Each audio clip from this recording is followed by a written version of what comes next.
김지의 돌직구쇼에 오신 여러분 반갑습니다. 김지혜입니다. 전 오늘도 저희 돌직구쇼 오픈 스튜디오 앞에 나왔습니다.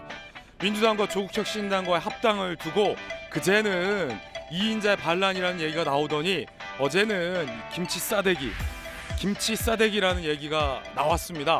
2인자의 반란도 나오고 김치 싸대기까지 나왔다면 나올 건 다 나온 건데 과연 합당은 제대로 될 수 있을까요? 김치 싸대기는 어떤 맥락에서 나온 얘기일까요? 잠시 후에 이야기 나눠보겠습니다. 전 비가 오나 눈이 오나 매일 아침 이곳에서 여러분을 기다리겠습니다. 김지의 돌직구쇼 지금 라이브로 시작합니다. 잠깐만요.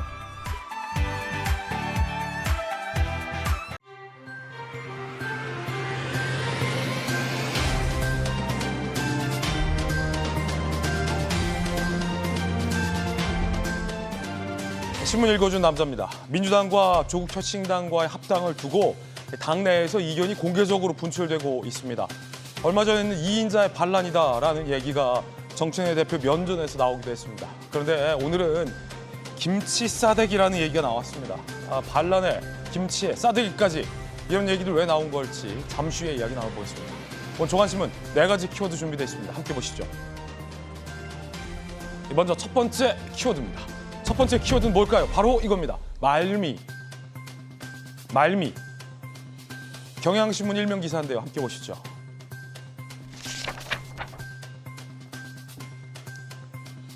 (5월 9일) 못 박았어요. 청와대에서 6개월 말미 줬다.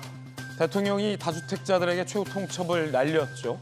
그 가운데 다주택자로 알려진 청와대 참모들이 집을 팔기 위해 내놨다라는 몇몇 참모들의 소식도 새롭게 전해지고 있지만 여전히 많은 대통령의 참모들은 다주택을 유지하고 있어서 과연?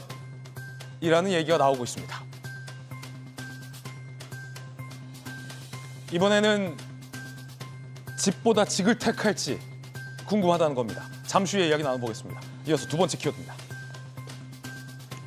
두 번째 키워드는 5일 한국경제 3면입니다. 러시아의 돈줄을 끊고 중국을 견제하기 위해서 트럼프판의 5일 로드로 세계 질서를 흔든다라는 얘기가 나왔습니다. 석유로 쥐락펴락, 거세진 미국의 에너지 패권이라는 얘기예요. 에너지로 돈 버는 러시아 압박하고 중국도 견제하고 원유 판매처도 확보할 겸 트럼프 대통령이 인도와 꽃놀이패를 쥐고 있다라는 기사입니다. 이어서 다음 키워드입니다. 세 번째 키워드는 이겁니다. 학식. 조선일보 신면 기사입니다.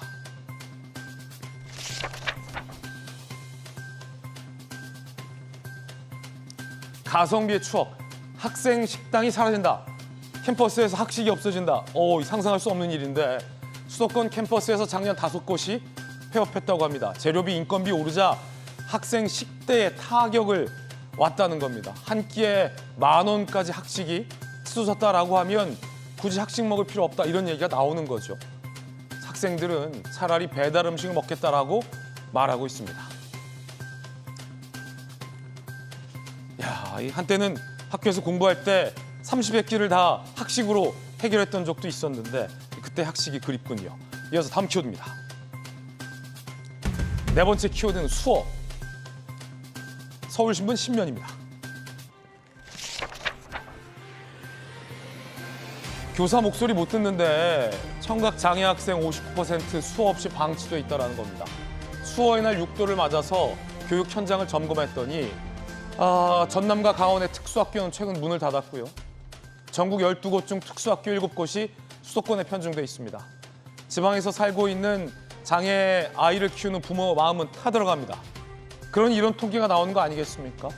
청각장애 학생의 절반 이상이 수어 없이 방치돼 있다는 겁니다. 소리가 들리지 않는 학생들에게 수어가 없다면 무슨 수로 교사의 말을 알아들을까요? 대한민국이 선진국인데 아직 이 정도 수준밖에 안 된다는 게 안타깝고 처참합니다. 지금까지 신문 읽어주는 남자였습니다.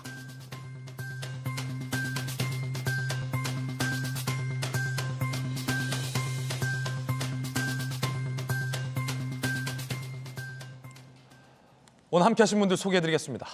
걸어다니는 정법전 우리 정혁진 변호사님, 방송기자 출신 방통위 부위원장을 역임하신 안용환 의원님 나오셨습니다. 자, 어제에 이어 정청래 대표 체제의 대변인을 맡고 있는 우리 전수미 대변인님, 그리고 민주당 법률의 부위원장 양태정 변호사님 나오셨습니다. 어서 오세요. 안녕하십니까. 정청래 대표가 합당을 추진하고 있습니다. 공개적인 반발과 거친 언사들도 그 과정에서 나오고 있습니다. 그래도 정 대표는 합당을 추진하겠다라는, 밀어붙이겠다라는 입장입니다. 그 가운데 논란이 됐던 1인 1표제도 정청래 대표가 얻었습니다. 정청래 대표의 1승인데 주제 공개합니다. 당원표로 대표된 정청래 대표의 연임 교우두보가 다져졌다라는 평가가 나오고 있습니다. 민주당에서 1인 1표제는 그냥 1인 1표제가 아닙니다. 보기에 따라서 당내 계파별로 정 대표가 이른바 당권을 다시 잡으려는 포석이 아니냐라는 의심의 목소리도 있는 게 1인 1표제입니다. 그런데 그게 어제 어떻게 됐을까요? 통과된 거예요. 지난해에 이거 정족수 미달이라서 이 기각이 됐거든요. 그런데 부결이 됐는데 이번에 가결이 된 겁니다. 정청래 대표가 다시 밀어붙였고 결국은 원하던 1인 1표제를 얻어냈습니다. 590명 중 515명이 참석해서 312대 203 가까스로 가결이 됐습니다. 보면 반대율이 작년보다 2배 가까이 상승을 했다는 데 있습니다. 찬성표도 늘었지만 반대율이 늘었다. 수도권의 한 초선 의원은 저거 봐라, 반대율 봐라.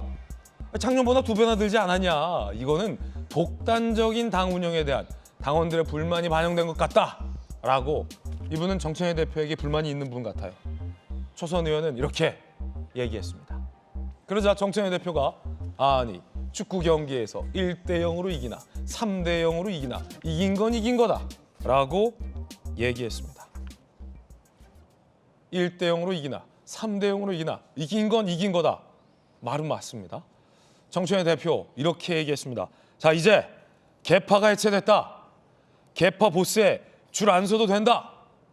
이 듣기에 따라서는 원칙적인 말이지만 어느 개파 얘기하는 건가 싶기도 하다는 게 당 안팎의 반응입니다. 들어보시죠. 1인 1표가 시행됨으로써 가장 직접적인 효과는 당내의 개파가 해체될 것이다 라고 저는 예상합니다. 앞으로 민주당의 선출직 공무원들, 국회의원과 지방의원, 기초단체장, 광역단체장들은 이제 개파 보스의 눈치를 보지 않아도, 개파 보스에 줄 서지 않아도 어느 누구라도 평등하게 공천의 기회를 갖게 되는 민주당으로서는 일대 당원 주권의 전환기를 맞이하게 될 것입니다. 당내 대통령실 개파도 해체돼야한다는 추리를 좀 내칠 수가 있어가지고. 저는 기자님 말씀에 동의하지 않습니다. 대통령이 어떻게 개파입니까? 대한민국의 대통령이죠. 당내 개파는 없다라고 선을 그었지만 당내 개파, 정혁진 변호사님, 민주당 내에 남아있는 개파라고 하면 어떤 개파가 있습니까? 지금 이제 개파 보스에게 줄 안 서도 된다라고 하셨는데 민주당에 있는 개파, 어떤 개파가 이제 남아있죠? 글쎄요, 일단은 제적 과반수가 필요했으니까 지난번에는 제적 과반수가 안 됐기 때문에 통과가 안 됐단 말이죠.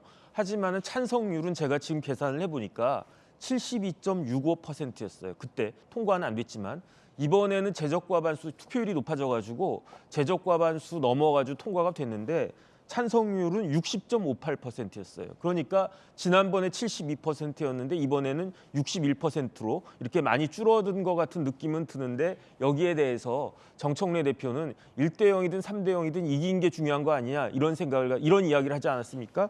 제가 봤을 때도 이건 정청래 대표 말이 맞는 것 같아요. 왜냐하면 이긴 건 이긴 거죠. 이긴 건 이긴 거고 더 중요한 건 뭐냐면은 아직 이긴 건 아니죠. 왜냐하면은 결국은 정청래 대표가 원하는 거는 연임인데 아직 게임은 진행되고 있으니까 지방선거는 4개월 남았지만은 전당대회는 6개월 남지 않았습니까? 6개월밖에 안 남았어요. 더군다나 지방선거 끝나고 나고 그다음에 많은 사람들이 예측하는 바와 같이 그다음에 정청래 대표가 기대하는 바와 같이 민주당의 압승으로 끝난다라고 하면 그러면 정청래 대표는 더 힘을 받지 않겠습니까? 연임에 유리해진다. 연임에 유리해지는데 제가 봤을 때는 그렇다라고 하면 이번에 이게 통과가 됐다라고 하는 건요. 축구 경기에 있어서 1대0의 의미가 아니라 후반전에 쐐기골 넣은 거나 비슷한 거 아닌가? 물론 뭐 마지막에 한 10분 남겨놓고 뭐 2골, 3골 넣어가지고 역전되는 경우도 있기는 있지만 제 생각에 한 15분 정도 남겨놨는데 쐐기골이 하나 더 들어간 거 아닌가 그런 생각이 들고요. 지금 보니까 친명계에서는 조선일보 보도 1인 1표는 정청래 본인의 연임을 위한 셀프 계정, 동아일보는 반 정청래 측 인사, 차기 당권 싸움에서 유리한 구도를 만들기 위한 것 이상도 이하도 아니다. 그러니까 친명계에서는 굉장히 좀 불쾌하게 보고 있는데, 자 아까 드렸던 질문, 이제 민주당 개파 보스의 줄 안 서도 된다. 저는 맞는 말 같아요. 누구는 왜냐하면 말입니까? 정청래 대표가 저렇게 개파 그 이야기한 거는 한 개파는 지금 해체 수순에 들어간 것으로 정청래 대표는 기대하고 있는데 그런데 여기서 끝나는 것 같지가 않고 그런데 다른 개파가 지금 더 강력하게 쑥 올라오는 거 아닌가? 저는 그런 생각이 들고요. 그렇기 때문에 친명계와 반청계 입장에서는 이번 결과에 대해서 굉장히 불쾌하면서도 그러면서도 위기의식을 느끼고 있는 것이 아닌가 그런 생각이 듭니다. 예, 정익준 변호사님 의견입니다. 자, 정청래 대표의 또 대변인을 맡고 있는 우리 전수민 변호사님, 친명계 반응이 굉장히 격앙돼 있어요. 어제도 저희 보도해드렸는데 합당 문제와 관련해서는 2인자의 반란이다 라고 얘기를 했고 네. 이번 1인 1표제에 대해서는 자기 유리하려고 하는 거다. 그거 이상도 이하도 아니다. 이런 얘기가 지금 친명계에서 나오고 있는데 어떻게 보십니까? 그렇게 말씀하신 건 좀 당원 주권에 대한 모독이 아닌가 싶긴 합니다. 당원 주권에 대한 모독이다. 왜냐하면 당원들이 간절히 바랬던 게 1인 1표제입니다. 대한민국 헌법에도 모두 평등권이 있고 대통령도 아니면 그 전업주부도 어느 누구도 다 1인 1표제는 상식이거든요. 그러니까 당에서의 그런 예외를 한다는 거는 더 이상 21세기 대한민국에서는 이제 있을 수 없는 얘기고 그런 21세기 대한민국 현실에 맞춰서 1인 1표제로 한 것뿐입니다. 그런데 그거를 뭐 어떠한 연임을 위한 포석이다 이런 식으로 해석하는 게 왜냐하면 미래를 어떻게 예측하세요? 후춘텔러가 아니잖아요.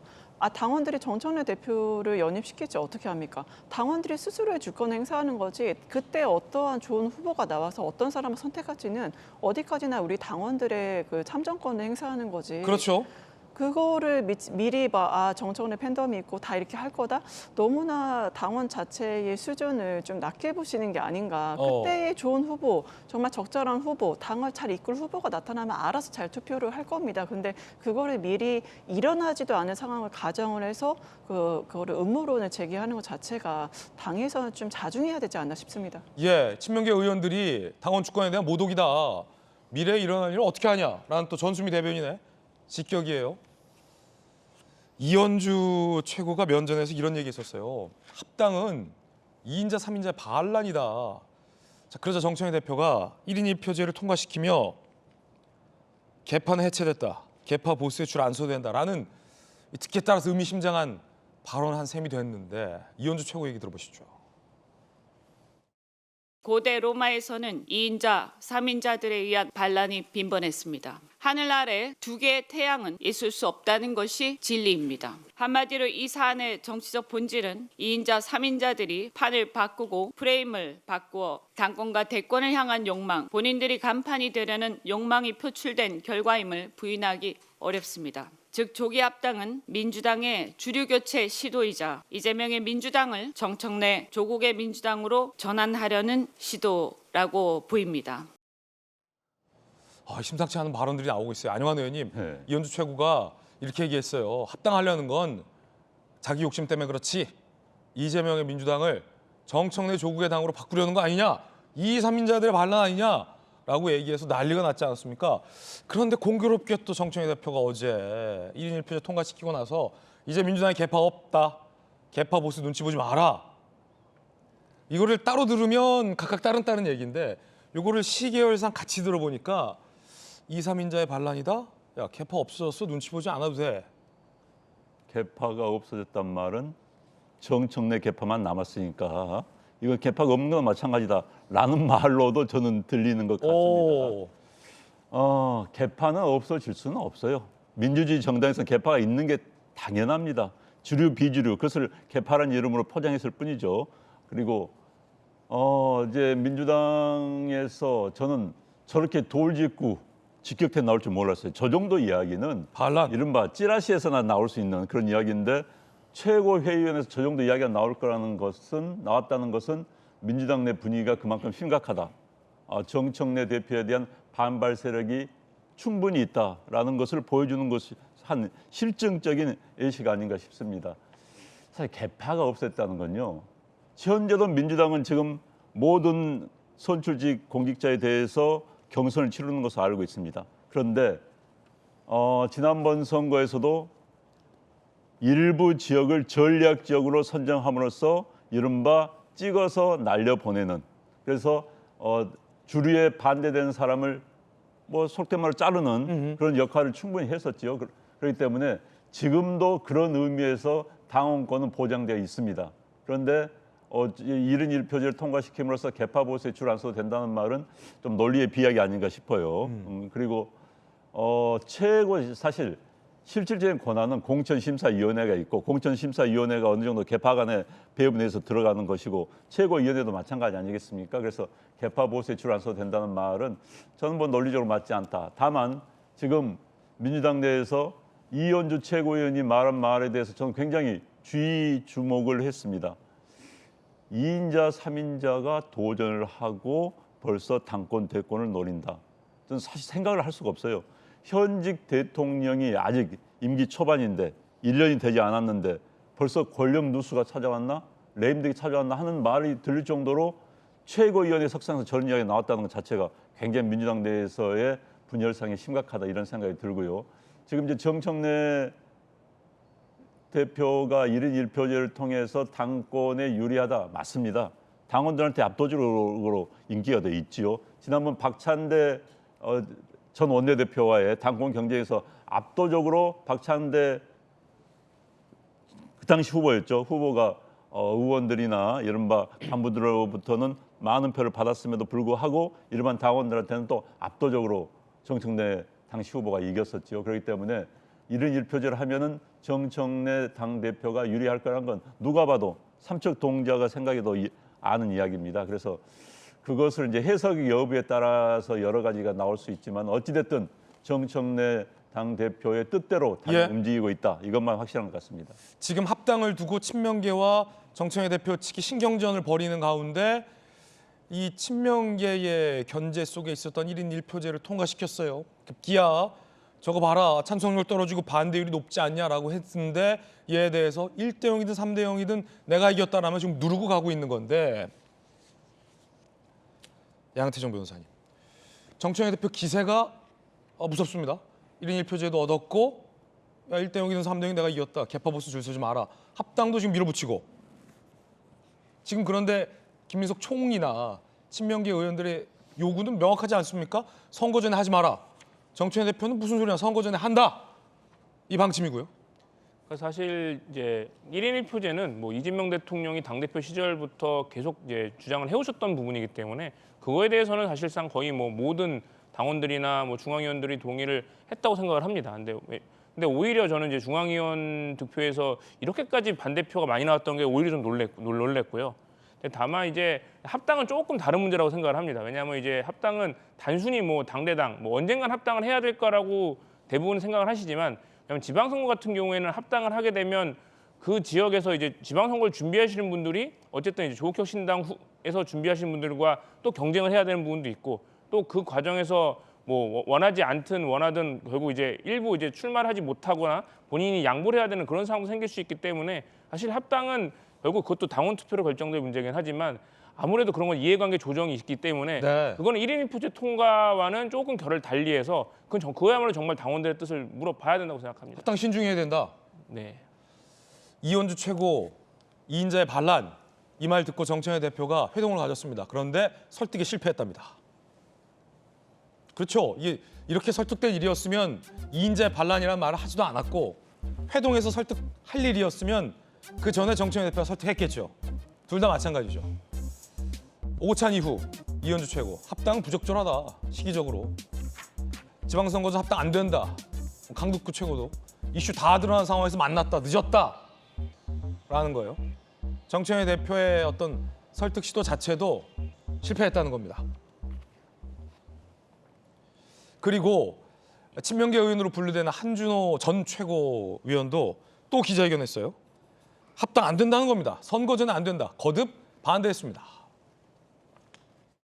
지금 우리 당이 가장 우선해야 할 과제는 분명합니다. 이재명 정부의 성공을 안정적으로 뒷받침하는 일입니다. 이재명 정부의 성공은 특정 개인이나 계파의 성과가 아니라 우리 당 전체의 책임이며 국민에 대한 약속입니다. 충분한 수기 없이 내려진 결정은 통합이 아니라 또 다른 갈등을 남길 뿐입니다. 결정을 서두르지 말아주십시오. 논의는 계속하되 결정은 지방선거 이후로 넘깁시다. 친명계들은 여전히 선거 전에 합당 반대하고 있고 전수민 변호사님 지금 그 특수관계인 양태정 변호사조차도 선거 전에 합당 신중해야 된다라는데 정청래 대표 생각은 아닌 거잖아요. 선거 전에 합당할 수 있다는 거잖아요. 아니 정청래 대표는 이제 공천 컷오프 과거에 그런 아픔도 있고 본인이 그런 것들을 다 돌파를 해서 지금 이 자리까지 온 사람입니다. 그러니까 정치 뭐 박지원 의원 다음으로 정치 구단이에요. 그러면 아무런 생각 없이 그렇게 본인한테 불리하고 수세에 몰리는 걸 할까요? 저는 오히려 약간 얼마 전에 이광재 전 지사가 했던 것처럼 선당후사의 마음으로 분명 할 수밖에 없었다. 그러니까 아무리 그렇게 비판을 받더라도, 그러니까 그런 측면에서 왜 그러냐면 다들 친명계 의원님도 그렇고 모든 의원님들이 많은 의원님들이 이재명 정부의 성공을 위하여라고 합니다. 똑같습니다. 이재명 정부의 성공을 위하여 지방선거의 압도적인 승리. 이게 단순한 목표입니다. 그 단순한 174석을 얻어야 이재명 정부가 어떤 법안이라던가 그걸 행정력을 추진을 할 때 압도적인 힘을 받을 수가 있어요. 지금 조국혁신당이 비토하는 정보통신망법이라던가 이런 것 때문에 추진이 안 되고 있고 대통령도 한탄하면서 입법이 너무 늦어진다 이러잖아요. 미국에서도 입법을 문제를 제기를 했고요. 그래서 이재명 정부의 진정한 성공을 위하는 게 정말 무엇인지 의원들께서 다시 한번 좀 생각을 해보셨으면 좋겠다. 정치적 레토릭으로 사용하지 않으셨으면 좋겠다고 생각합니다. 네, 정청래 대표 입장은 단호하다. 그러자 김치 싸대기 얘기도 나왔습니다. 이건 어디서 어떻게 나온 얘기일까요? 함께 보시죠. 조국혁신당에서 이걸 보다 이런 얘기 나왔습니다. 선거 앞두고 썸 탈 생각 정도 하고 있었는데 느닷없이 프로포즈 해왔다. 그런데 갑자기 그 동네 시숙, 시어머니, 시누이가 와서 너는 자격이 없어. 빨리 그만한다고 해. 이러면서 물도 끼얹고 김치 싸대기로 때릴 판이다. 정혁진 변호사님, 김치 싸대기를 때리는 아침 드라마가 실제 있었어요. 그걸 많은 전문가들은 막장 드라마라고 했었어요. 근데 상대 측이 와서 뭐 이제 물 확 끼얹는다든가 김치로 싸대기를 팍 때린다든가라는 건데 지켜보던 조국혁신당 입장에선 황당하다는 거예요. 신장식 의원의 이야기가 정확한 것 같아요. 왜냐하면 제가 김치 싸대기는 맞아본 적이 없지만 김치 싸대기로 맞으면 일반적인 경우보다 더 아프겠죠. 하지만 아픈 걸 떠나가지고 굉장히 불쾌하지 않겠습니까? 네. 그런데 제가 봤을 때 지금 조국혁신당은요. 불쾌한 걸 넘어서 가지고 당황스럽지 않을까 그런 생각을 하는 게 왜냐하면 신장식 의원이 스스로 이야기했어요. 속으로 썸을 타려고 했다고. 그 말은 뭡니까? 민주당한테 짝사랑의 감정을 느끼고 있었다는 거잖아요. 내가 이 여자를 좋아하는데 이 여자랑 썸을 좀 탔으면 좋겠는데 그 여자가 딱 와가지고 썸 타는 정도가 아니라 결혼하자까지 이야기를 했으니까 얼마나 기분이 좋았겠습니까? 그래서 내가 드디어 장가가는구나 이렇게 생각을 했었는데 그런데 장인장모부터 시작해가지고 뭐 온갖 사람들이 다 시숙의 시누이 다 반대하는 거예요. 그러면서 뭐 처외삼촌까지 반대하고 처조카들까지 반대하니까 그러니까 얼마나 황당하겠는가. 제가 봤을 때 조국혁신당은요 우리나라의 제3당입니다. 네. 두 자릿수의 그 의원수를 가지고 있는 제3당인데 그런데 제 생각에는 이재명 정권 하에서는 제대로 된 역할을 하고 있지 못하다는 저는 그런 생각할 수밖에 없고요. 그다음에 이번 지방선거는 조국혁신당의 자생력을 스스로 보여줄 수 있느냐 아니면 자생력 없이 그냥 스스로 소멸될 수밖에 없느냐 그 관건 아니겠습니까? 그런데 조국혁신당이 이렇게 성공했던 이유는 제가 봤을 때 딱 하나인데 그건 뭐냐면은 윤석열 대통령이었거든요. 윤석열 대통령에 반대하는 사람들이 지민비조 비조지민 해가지고 그래서 10석이 넘는 그 비례대표 의석만을 몰아준 정당이 그게 조국혁신당인데 그 이후에 지지부진하고 또 조국 대표 사면복권 된 다음에 뭐 일정한 또 뭐 그런 스캔들 같은 것도 있고 그래가지고 지금 확 꺼져 있단 말이죠. 그런데 만약에 이번 지방선거에서 조국혁신당이 의미 있는 성과를 내지 못하면 지금 친명계 입장들과 마찬가지로 조국혁신당은 알아서 흡수될 수밖에 없는 그런 입장인 것이 아닌가. 그런 위기 상황에서 신장식 의원이 썸 타는 거라도 기대를 하고 있었는데 그 기대만 잔뜩 높여줬다가 지금 오히려 그것보다도 훨씬 더 밑으로 떨어지게 되는 거니까 이런 미묘한 일들이 조국혁신당과 민주당 사이에서 민주당 내 계파 사이에서 지금 벌어지고 있는 것이 아닌가 그런 생각 듭니다. 첫 번째 소식 전해드렸습니다. 이번엔 저희들이 준비한 다음 소식입니다. 핫한 인물 3인방을 선정했습니다. 오늘의 핫피플 만나보시죠. 첫 번째 주인공은 누굴까요? 핫피플 장동혁 대표입니다. 한동훈 전 대표에 대한 징계 이후 지난번 국힘의 의원총회에서 야인마 나와 논란이 있었습니다. 조강한 최고위원이 정성국 의원과 벌인 충돌 상황이었는데 그 야인마 나와 2차전이 시작됐다라는 언론의 평이 많습니다. 들어보시죠. 한동훈 대표에 대해서 호의적이고 우호적으로 발언하신 분들이 예의에 어긋나게 대응을 하시더라고요. 내가 나오면서 정성국 의원한테 얘기 좀 합시다. 그랬더니 뭐 엄청나게 고압적인 자세로 사람을 모욕을 주길래 나도 조금 거칠게 반응을 했지. 내가 얼핏 생각하기에 우리 정성국 의원보다는 제가 나이가 훨씬 많은 것 같거든요. 우리 정성국 의원의 고압적 태도를 보면서 와, 우리 국회의원의 태도 자세가 위세가 대단하구나라는 것을 오늘 다시 한번 느꼈네요. 자, 의총에서 무슨 일이 있었는지도 한번 살펴보겠습니다. 의원 아닌 사람이 왜 들어와 있냐? 의원들만의 정당 아니다. 여기가 어디라고 감히? 너 나와. 나왔다 어쩔래? 주변 만류에 상황은 정리됐지만 SNS에서 진실 공방이 이어지고 있습니다. 정성국 의원, 조강한 최고가 야 임마 너 나와 도발적인 발언했다. 그러자 조강원 최고는 야 임마라는 안 했다. 얘기 좀 하자 했더니 국회의원에게 어따 대고라고 했다. 내가 나이가 많다. 그러자 어디서 감히 의원에게라는 표현을 한 적 없다. 라는 진실 공방도 벌어지고 있습니다. 야 임마 나와나 나와 너 나와나 어따 대고나 국회의원한테 다 이게 대동소이한 발언인데 결국은 이 친한파와 친장파 사이의 어떤 감정의 골이 결국은 이렇게 나왔어요. 의원님, 안용 의원님 잘 아시겠지만 가끔 상대 당과 설전 벌일 때 야 인마 나와 아니면 너 나와 라고 했을 때 그 다음에 나오는 게 어따 대고 반말이야. 내가 너보다 나이가 많아. 나이 많은 사람 행동을 해야 취급해주지. 이런 말들이 계속 나오는데 이건 당내에서 지금 나왔다는 거예요. 저작거리에 싸움하는 모습이 드러난 것이죠. 참 답답하고 안타깝다 이 말씀밖에 들을 수가 없고요. 기본적으로 의원 아닌 사람이 왜 왔냐란 말은 그건 맞지는 않습니다. 네. 사실 의원총회라는 게 현재 양당의 정치 구조 하에서는 의원총회가 중요한 사안을 거의 결정을 합니다. 그때 중앙위원회라든지 전국 대의원대회를 열 수는 없거든요. 그래서 의원총회 의견이 거의 이제 당론이 되는데 그렇다면은 최고위원인 의원이 아닌 최고위원을 불러서 이야기 들어보는 것도 저는 타당하다고 봐요. 예. 의원들의 독점물 말은 의원총회지만 독점물만은 아니거든요. 왜 당론을 결정한 중요한 사항이고 또 중요한 기관이기 때문에. 그런데 이제 그 상황에서 저런 막말이 나왔다는 것은 누가 보더라도 바람직하지 않습니다. 절제, 자제가 필요한 것이죠. 또 저 모습이 이제 현재의 국민의힘당의 내부 사정, 현실을 잘 반영하고 있다. 참 좀 답답합니다. 제가 뭐라고 어느 편을 들기도 그렇고요. 그런데 이제 저런 과정을 통해서 당의 토론은 필요합니다. 그런데 이제 오늘 아침에 어느 언론의 사설을 보니까 국민의힘당은 더 망해야 산다.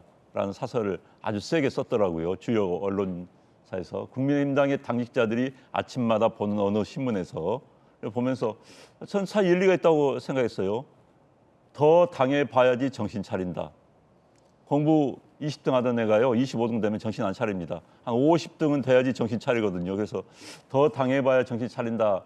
이런 말이 주요 언론에서 나올 정도면 국민의힘당은 반성을 해야 됩니다. 지금 거대한 여당, 저는 사실 현재 여당이 힘을 억제하지 못하고 거의 뭐 폭주하고 있다고 보거든요. 그 폭주하는데 정말 작은 정당으로 전락한 저 당이 힘을 합쳐도 부족할 텐데 저렇게 싸우고, 지금 사실 여당의 실책이 얼마나 많습니까? 부동산 문제만 하더라도 왜 대통령한테 저렇게 끌려다닙니까? 대안을 놓고 이슈를 주도를 해야 되거든요. 이슈를 주도할 게 굉장히 많습니다. 그럼에도 불구하고 친한이니 친장이니, 아니 그 두 사람이 대한민국을 대표할 만한 정치인입니까? 솔직히 저는 사생력이 없는 정치인들이에요. 우리 장 대표 국회의원 3.5년 했습니다. 그런데 갑자기 벼락 출세했습니다. 당대표 됐습니다. 지금 한 전 대표 윤석열 대통령 때문에 일개 검사장에서 갑자기 비대위원장까지 온 사람 아니겠습니까? 두 사람도 자중을 해야 되는 거예요. 그다음에 특히 오늘 뭐 이야기가 나오겠지만은 벌써부터 대권 욕심이 딱 붙기 시작했다. 이런 생각도 했을 수 있을 것 같아요. 두 사람이 뭐 이대로 나가면은 야권 내에선 대권 후보가 없어. 내가 잘만 대권 후보 될 수도 있어. 그러면은 지금 현재 민주당이 결국은 부동산 문제 등에서 실축을 하게 된다면, 한국 정치는 실축 정치 아닙니까? 상대방의 실축에 의존해서 일어난 정치이기 때문에, 그래서 내가 대권을 장악할 수도 있어 라는 꿈을 품고 있다면은 그건 오산입니다. 정말 큰 오산입니다. 당장 눈앞에 보이는 지방선거 이기기 위해서는 어떻게 해야 되는 것인가? 지방선거 이기기 위해서는 외연 확장할 수밖에 없는 거예요. 그런데 저렇게 싸우고 있다는 것은 현재 지지자들마저도 달아나고 도망갑니다.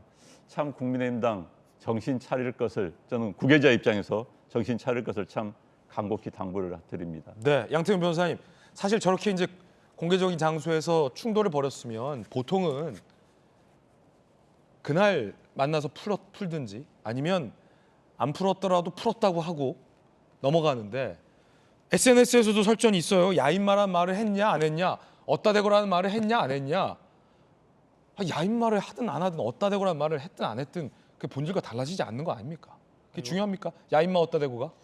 요즘 초등학생들도 저렇게 싸우진 않을 것 그래요? 같습니다. 그러니까 네가 먼저 쳤지, 아니야 네가 먼저 욕했어. 그럼 뭐가 다릅니까? 사실 정말 창피한 일이라고 생각을 하고요. 근데 제가 과연 누구 말이 맞는지를 보기 위해서 제가 국민의힘 당규를 찾아봤는데, 네. 국민의힘 당규 7조에 그 원내대책회의라는 구성이 있는데, 거기에 뭐 기본적으로 의원들로 구성이 돼 있지만 그 원내대표가 필요하다고 인정하는 당직자도 그 원내대책회의에 참여할 수 있게 되어 있습니다. 근데 송원석 원내대표가 조광한 최고위원 와서 당무에 관해서 설명하라고 불렀다는 거 아닙니까? 그러니까 원칙적으로 저 자리에 조광한 최고위원이 갈 수 있는 자리였고, 그거에 대해서 뭐 아까 방송에 나온 뭐 한지아 의원이나 뭐 지금 정성국 의원 이런 분들이 당신은 왜 의원도 아닌데 왔냐라고 하는 거는, 그거는 당규를 이해하지 못하는 행동인 거죠. 네. 우선 그게 먼저 좀 잘못됐다라고 생각을 하고요. 근데 다만 그 과정에 있어서 했는지 안 했는지 모르겠지만, 야, 내 감히 의원한테라든가 너 뭐 입마 나와, 내가 나이가 더 많다, 이런 식의 표현은 사실 이게 다 성인이고 서로 다 존중해줘야 할 입장이고, 그리고 뭐 아무리 뭐 당 자체가 뭐 어떻게 원내회의가 의원 중심으로 이루어졌다고 하지만, 만약 본인이 의원인 자격을 내세워서 마치 벼슬처럼 행동을 했다고 하면, 그럼 과연 그거에 대해서 표를 주고 그런 일을 하라고 국회의원 만들어준 거 아니거든요, 유권자들이. 저는 이거에 대해서는 심각하게 반성을 할 필요가 있다고 생각을 합니다. 자, 결국은 한동훈 전 대표 제명에 대한 후폭풍인데, 이르면 내일 장동혁 지도부에 대한 재신임 문제도 논의될 가능성이 있다고 합니다. 국민의 의원 당권파, 그러니까 장동혁 대표와 가까운 사람들 사이에서도 찬반양론이 있다는 거예요. 일부 의원만 요구하는데 일일이 대응할 필요 없다. 재신임 투표 무슨 재신임이냐? 라는 반대파. 논의 길어져봤자 당 분열 크다. 재신임 하자. 돌파하자. 이긴다. 찬성파.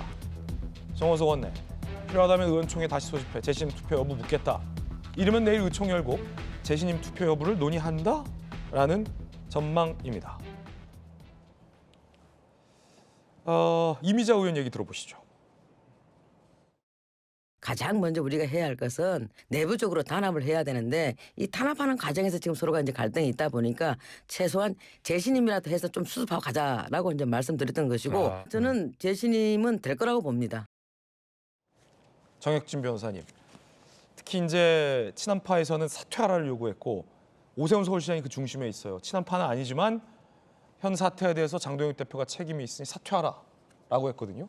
장동혁 디스카운트라고 얘기했고, 그리고 애매한 위치에 있는 뭐 김용태 의원 같은 사람들도 재심 투표 묻자라고 하고 있거든요.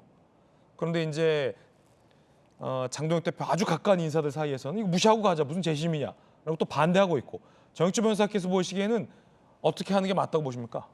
제 생각에는 재심 받는 게 맞지 않을까 저는 그 생각이 듭니다. 네. 왜 그러냐면요.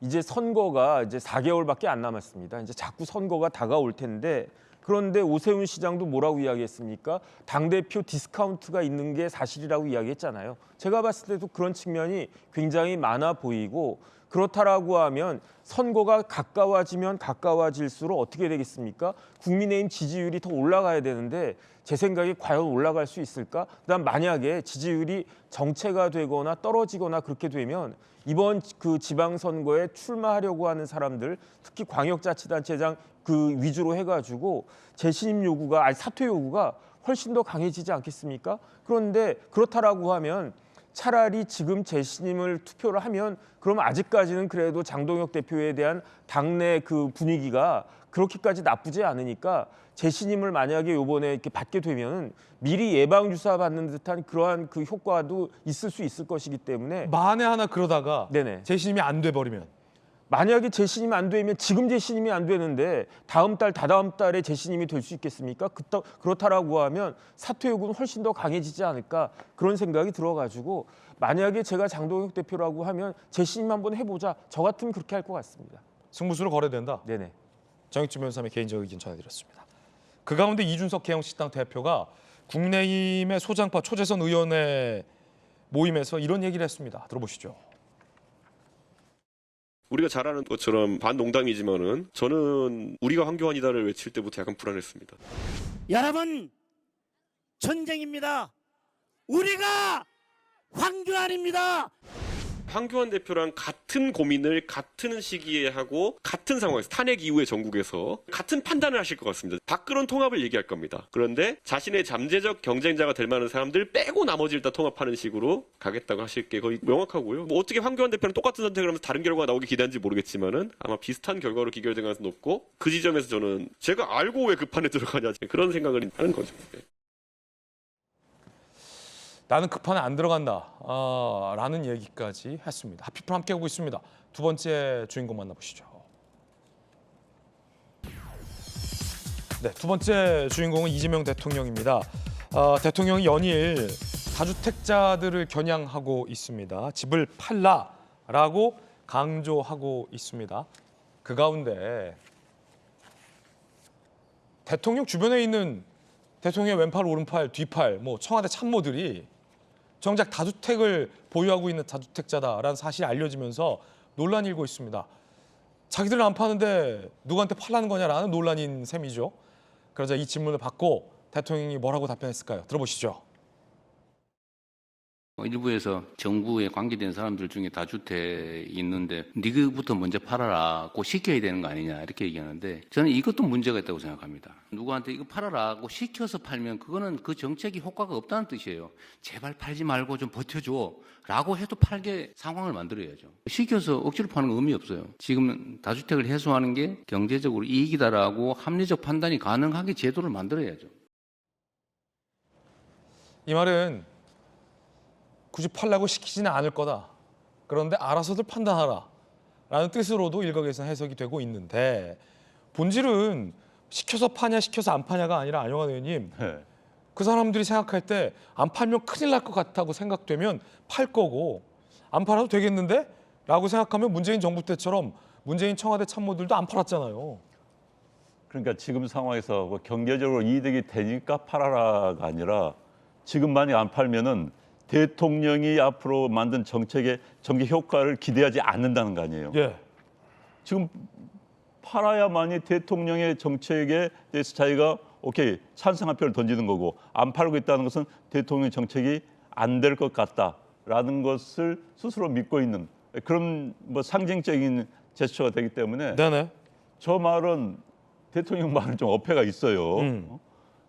공직자가 대통령이 저렇게 말하는데 안 팔고 버틴다? 그건 있을 수가 없는 이야기고요. 저건 팔아라 하는 이야기도 마찬가지 이야기입니다. 그런데 저는 지금 대한민국에서 부동산 값 안정되기를 바라고 그다음에 누구나가 집을 살 수 있게 쉽게 접근할 수 있게 바라는 것은 대한민국 국민들 모든 사람들의 일부 극히 일부 부동산 투기라는 사람들 제하고는 생각이 똑같습니다. 그런데 지금 대통령이 자꾸 대통령의 정책에 대해서 일부 문제점을 지적하는 것에 대해서 마치 막연히 대통령 그건 언론은요 정부의 정책이 있으면은 정책을 무조건 박수칠 수는 없습니다. 정책의 일부 문제점을 지적할 수밖에 없는 거예요. 그런데 그런 부분에 대해서 문제 삼아 가지고 막연히 다주택자의 뭐 눈물이 아까운 사람들이니 이건 아니고요.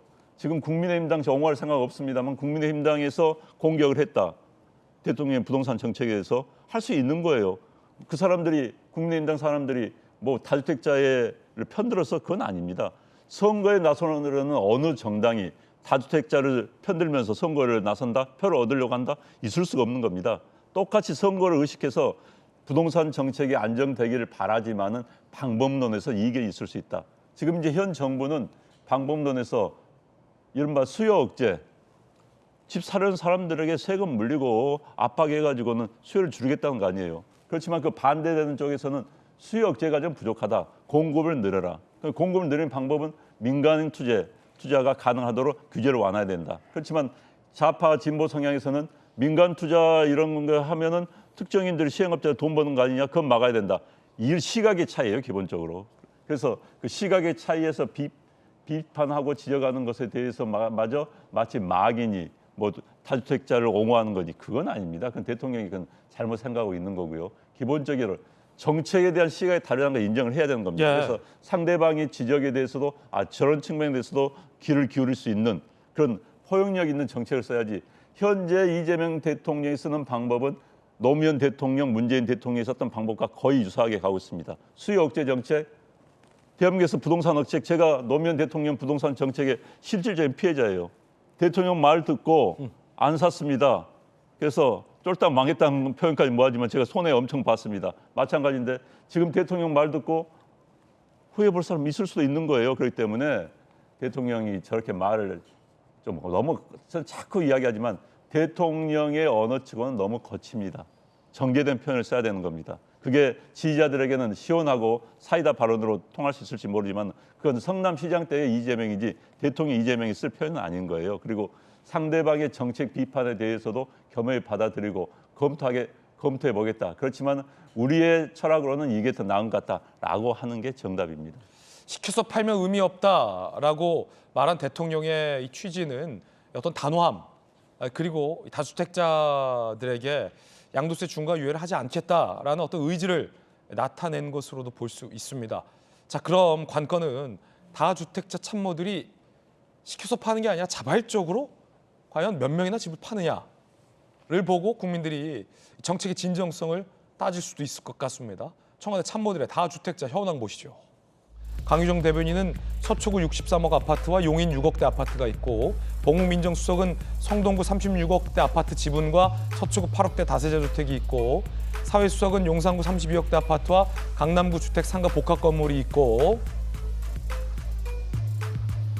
춘추관장은 광진구 아파트에 다세대 주택 6채가 있고 민정비서관은 송파구 아파트에 과천시 다가구 주택이 있고 해외 언론 비서관은 중구 아파트와 성동구 아파트가 있고 뭐 그렇습니다. 어떻게 카운트하느냐에 따라서 12명, 11명 숫자는 좀 달라질 수 있습니다만 어쨌든 두 자릿수 대입니다. 이 중 2명이 주택을 팔겠다고 내놨습니다. 강유정 대변인이 63억 서초구 아파트는 갖고 6억 용인 아파트는 팔겠다고 내놨다라는 겁니다. 실거주하지 않는 아파트예요. 춘추관장 광진구 아파트를 갖고 강남구에 있는 다세대 주택 6채를 팔겠다라고 내놨습니다. 그러면 9명에서 10명은 아직 다주택 상태인 셈입니다. 대통령 의지가 너무 강한데 전수미 변호사님. 그 12명 중에 2명밖에 안 내놨다고 하면 10명이 아직 안 내놓은 거네요, 다주택? 아직 시작이니까요. 네, 첫 네. 술에 배부를 수는 5월 없잖아요. 9일까지 시간 얼마 안 남았는데 빨리 나눠야겠네요, 그럼. 그래서 왜냐면 대통령께서 의지가 또 확고한 게 뭐냐면 팔라고 지시하면 정치 쇼라는 거예요. 예. 그러니까 팔게 만들면 그 자체가 정책이라는 겁니다. 그러니까 그래서 대통령의 워딩 자체가 정책적 방향을 제시하고 구조를 제시하고 설계를 제시를 하기 때문에 지금 이제 그 부동산의 집 보유 현황부터 조사를 하고 있다는 거 아니겠어요? 참모진도 지금 강유전 대변인부터 시작이 됐고 매각이 본인들이 이게 대통령의 부동산 정책에 어떠한 부담을 가져올지 인식을 하게 된다면 네. 저는 그 청와대에 근무하는 참모진이라면 그리고 대통령의 뜻에 같이 한다면 이 강유정 대변인을 시작으로 사신 성인을 하실 거다. 근데 굳게 믿습니다. 그렇지 않는다면 어제도 말씀드렸지만 정책의 예외가 본인들이 돼버린다면 그 자리에 있을 이유가 더 이상은 없는 거죠. 네. 얼마 전 사퇴한 국토부 1차관 같은 경우는 정점 변호사님 뭐 주택 투기 논란이 나오자 차관직을 던지기도 했어요. 대통령과 가까운 인사였는데 나머지 이제 9명에서 10명 참모들은 지금 강유정 대변인 같은 경우 보니까 63억 강남 서초 아파트랑 용인 6억 아파트, 용인을 폄하한 건 아니지만 그럼 둘 중에 뭘 팔래 하면 당연히 용인 아파트 팔고 60억대 아파트를 지키는 게 맞겠죠. 그럼 다른 참모들은 과연 저렇게 결단할 수 있을까? 어떻게 보십니까? 글쎄요, 뭐 지시는 쇼라고 그렇게 말씀하셨지만 지금 보면은 쇼조차도 하지 않는 거 아닌가 그 생각 들고요. 나머지 10명에서 9명은 그러니까요. 움직이질 않잖아요. 그다음에 중요한 건 뭐냐면은 지금 대한민국에서 제일 유명한 아파트가 레미안 원 펜타스가 되지 않겠습니까? 강유정 대변인이 살고 있는 아파트가 소유하는 저 60억이 넘는다는 아파트가 레미안 원 펜타스 바로 옆에 있는 아파트예요. 그러니까 반포 아파트 불패를 오히려 보여준 거 아닌가. 전 누가 생각나냐면요. 노영민 전 비서실장이 생각나거든요. 예. 문재인 대통령 때 노영민 전 비서실장도 집이 여러 채 있었습니다. 청주에 있는 집을 팔고 끝까지 지켰던 거는 반포 아파트였어요. 지역구에 있는 집을 팔고 그러니까요. 지역구는 팔아도 반포 집은 못 판다. 이거 아니겠는가. 그다음 또 하나는 김상호 그 관장 같은 경우에는 아파트는 남겨두고 다세대 주택은 판다. 다 이런 식으로 경제 논리에 따라서 가는 건데 그런데 어쨌든 대통령 의지가 확고하니까 5월 9일까지는 급매물이 나올 것 같고 그렇다라고 하면 집값이 떨어질 수 있다라고 생각을 하는데 그러면 5월 10일부터는 어떻게 하겠다는 겁니까? 5월 10일부터는요. 집을 갖고 있으나 집을 파나 똑같다는 거 아니겠습니까? 양도세가 중과가 되는데 그러면 이제 뻔해요. 뭐 노무현 대통령 때도 그랬고 문재인 대통령 때도 그랬습니다. 그럼 또 보유세 올릴 거라고 그런단 말이죠. 그러면 다주택자들 입장에서는 생각을 할 수밖에 없는 게 양도세가 크냐 보유세가 크냐. 그렇다라고 하면 안 팔 거 아니겠습니까? 그러면 보유세 올리겠죠. 그럼 그 보유세를 다 그냥 그 집주인들이 다 자기가 떠안겠습니까? 그걸 또 전가시키겠죠. 누구한테 전가시키겠습니까? 자기보다 힘이 떨어지는 임차인들한테 전가시킬 거니까. 그래가지고 지난번 문재인 정권 때도 전세값 오르고 전세값 오르니까 또 집값 오르고 이런 악순환이 있지 않았는가. 그러니까 많은 사람들이 지금 이재명 정권의 부동산 정책은 문재인 시즌2를 따라가지 않을까 걱정하고 있는 거고요. 그러니까 지금 결국은 대통령이 정부는 시장하고 싸울 것이다 이렇게 말씀하셨는데 시장하고 정부가 왜 싸웁니까? 그런데 시장하고 정부가 싸우다가 애매한 서민 등만 또 터지게 생기지 않았나 이런 걱정들을 하는데 제발 이러한 그 불길한 예감이 현실화되지 않기만을 바라고 있겠습니다. 네, 정치 변호사님 의견입니다. 야당에서는 강하게 비판했습니다. 들어보시죠. 이재명 대통령은 소수 다주택자를 모조리 범죄자 취급하면서 마치 이들 때문에 주택 가격이 폭등하고 있는 것처럼 왜곡합니다. 더 이상 SNS를 통한 시장 급박으로 불안과 리스크를 키우지 말고 시장 원칙에 기반한 민간 공급 확대 방안을 책임 있게 제시할 것을 다시 한번 강력히 촉구합니다. 국민이 다주택자라면 범죄 취급을 받고 장관과 차관이 다주택자라면 자산 관리입니까? 자신들은 부동산으로 큰 이익을 보면서 국민에게만 팔라고 호통을 치니 누가 흔쾌히 따르겠습니까? 야당의 비판도 나왔습니다. 구윤철 부총리의 발언도 있었습니다. 들어보시죠.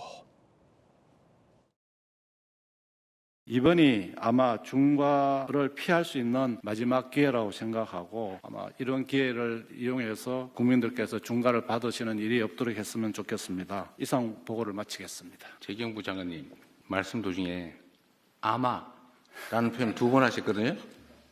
아마 없습니다. 아마 없습니다. 알겠습니다. 저는 정책의 신뢰나 예측 가능성이 정말로 중요하다고 생각하는데 이번에는 끝이야. 또 가가지고 이번엔 진짜 끝이야. 또 가가지고 진짜 끝이야. 그다음에 진짜 이번에는 진짜 정말 끝이야. 이러면 이게 누가 믿겠냐고요. 대통령의 의지는 단호합니다. 그런데 이제 시장에서는 다주택자들에게 양도세를 중과하는 게 부동산 문제를 해결할 수 있는 뭐 묘책은 아니다라는 우려도 나오고, 그리고 다주택자들이 지금까지 발표했던 현 정부의 부동산 규제 때문에 집을 내놔도 쉽게 팔리지 않는 어떤 정책적 충돌이 있다라는 비판도 언론에 되게 많거든요. 그러자 이런 비판적인 언론 중 일부를 일컬어서 대통령이 돈은 마귀라더니 마귀에게 최소한의 양심마저 뺏겼냐라는 또 강한 비판의 말씀을 대통령께서 하셨어요. 마귀, 참으로 오랜만에 들어보는 표현입니다. 마귀. 마귀야 물러가라. 마귀야 물러가라. 누구 얘기하신 겁니까 지금? 아니, 그럴 때 쓰는 표현이라고요. 아, 전술변호사 설마. 그러니까 이제 마귀 너무 센 비판 아닙니까? 그러니까 사실 마귀라는 말이 뭐 사전에도 나와 있는 표준어니까. 마귀는 사전에 나오죠. 확실히 이제 마귀라는 표현을 쓰니까 확 꽂히지 않습니까, 귀에? 확 꽂혀요. 예, 그러니까 이제 그만큼 부동산은 어떻게 보면 이 부동산 투기 문제를 그대로 놔두게 되면은 대한민국 경제를 잠식하고 망하게 할 수 있다는 그런 위기의식의 발로라고 생각을 합니다. 그렇기 때문에 사실 저는 마귀보다 더한 표현을 쓸 수 있다고 생각을 해요. 왜냐하면 지금 내 집 마련 못 해가지고 힘들어하는 특히 청년 세대들이 얼마나 많습니까? 그러니까 그게 지금 지금 100억이 넘는 집이 서울의 아파트도 등장했다고 할 정도로 사실 이게 지금 주체가 안 되고 있는 상황인데, 그러니까 대통령께서는 사실 이번 정부의 거의 총력을 기울였다고 저는 과언이 아닐 정도로 부동산 집값만큼 꼭 잡겠다라는 저는 그런 의지를 보여주셨다고 생각을 하고요. 그러니까 이게 물론 이제 수요 억제나 조세 정책 말고 이제 공급 대책이라든가 다른 종합적인 게 어우러져야지만 이제 집값을 안정할 수 있다고 보는데, 네. 공급 대책은 얼마 전에 발표를 했고요. 수도권 6만 호 발표를 했고, 그 외에 지금 어쨌든 수요, 특히 이제 다주택자 양도세부터 시작해서 그 후에 보유세까지 갈지는 모르겠지만 이런 식의 정책이 하나씩 필요하다고 생각을 하고, 저는 이제 앞서 나온 것처럼 이 다주택자 참모들, 특히나 이제 수도권 투기 과열 지역에 요지에 이제 집을 보유하고 있는, 그때 여러 채 보유하고 있는 참모들이 좀 빨리 대통령의 정책이 효과가 있다는 걸 보여주기 위해서라도 빨리 처분을 해야 한다고 생각을 합니다. 예. 이거는 처분하지 않고 갖고 있으면은 그냥 대통령 정책이 별로 효과가 없다는 거를 자신들이 보여주는 거잖아요. 네. 그러니까 좀 그렇게 행동하지 않는 사람들은 저 자리에 있을 자격이 없다 생각을 하고요. 그래서 최근에 경실련이 발표를 했는데 대통령이 청와대 참모들한테 다주택자들 처분을 권고하라는 이제 그런 성명을 냈는데, 그렇게까지 권고가 나오기 전에 참모들은 알아서 솔선수범한 모습을 보였으면 좋겠습니다. 네. 그러자 윤희숙 전 의원 같은 경우가 정익지 변호사님, 이 대통령이 퇴마사 코스프레를 한다, 다주택자 마귀 사냥을 하고 있다라는 또 비판을 했어요. 어떻게 보십니까? 마귀 논란.